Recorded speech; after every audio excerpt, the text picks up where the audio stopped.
gaude, uste sendo batek elkartuta. Bakea eta elkar ulertzea ez dira erreziak eraikitzen, zubiak eraikiz baizik. Kalera atera gara gogorazteko etorkizun on oro guztiekin batera eraikitzen dela, inor atzean utzi gabe. Eta hori, pertsona, kultura eta tradizio bakoitzean bizi den aberastasuna etortuz.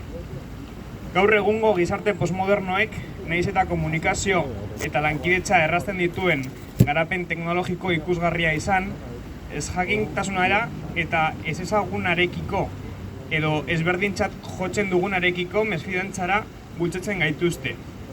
Baina gu kontrakoa aldarrikatzera gatoz. Eskua luzatzera gatoz elkar ezagutzeko, begietara begiratzeko eta bakoitzaren balioaz jabetzeko.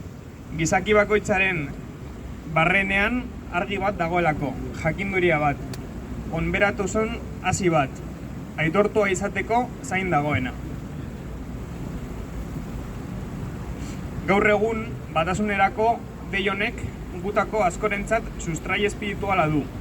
Elkarrekin eraikin nahi dugu gure espiritualtasunetik abiatuta, gure izatearen barrenetik.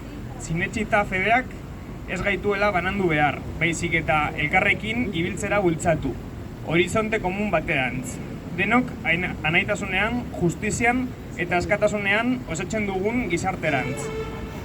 Kultura eta erlijionistasuna ez da inoiz izan behar arrazoi susmo txarra hartzeko edo diskriminatzeko.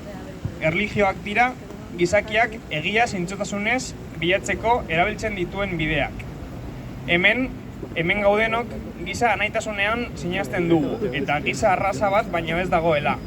Tradizio ezberdinetan gizakiak bere beharrari, jainkoaren deiari ematen dion erantzuna ikusten dugu, zentzuz bizitzeko, bizitzaren sekretua egiteko eta gordetzeko.